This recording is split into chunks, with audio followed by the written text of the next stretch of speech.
Salamo fa 7 fahatokinan'i Jehova mpiaro sy mpiahy ny olony, nataony Davida. Amin'ny anaran'i Jesosy Kristy Tompo. Jehova no fahazavako sy famonjena ahy. Iza no atahorako. Jehova no fiarovana mafy ho an'ny aiko. Iza no ango vitako.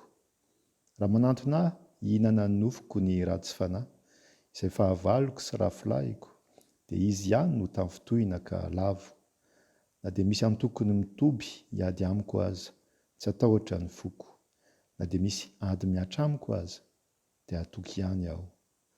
Zavatra iray aloha no nangatahako tamin'i Jehova, izany no hotadiaviko, dia ny toetra ao an-tranon'i Jehova amin'ny andro rehetra iainako, mba ho faly mijery ny fahasoavan'i Jehova sy mandinika ny tempolony.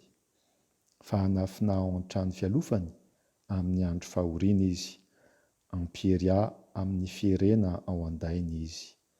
Hanandratra aho eny ambony vatolampy izy. Koa dia hisandratra ambonin'ny fahavaloko manodidina ny lohako, ka hanatitra fanatitra iobiana ao andainy aho. Hihira sy hankalaza ny Jehova aho.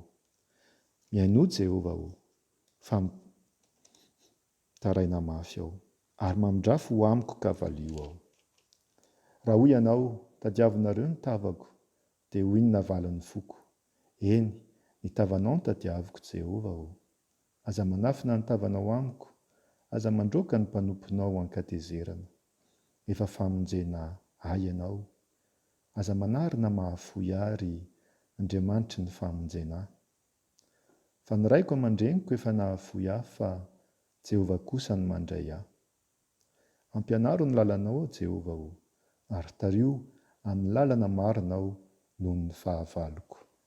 Aza manolotra aho ho amin'ny sitrapony ny mpampahory ahy, fa vavolombelona mandainga sy izay mifofofoloza no mitsangana hiampanga ahy. Raha izay re aho tsy nanantena hahita ny fahasoavan'i Jehova amin'ny tany ny velona.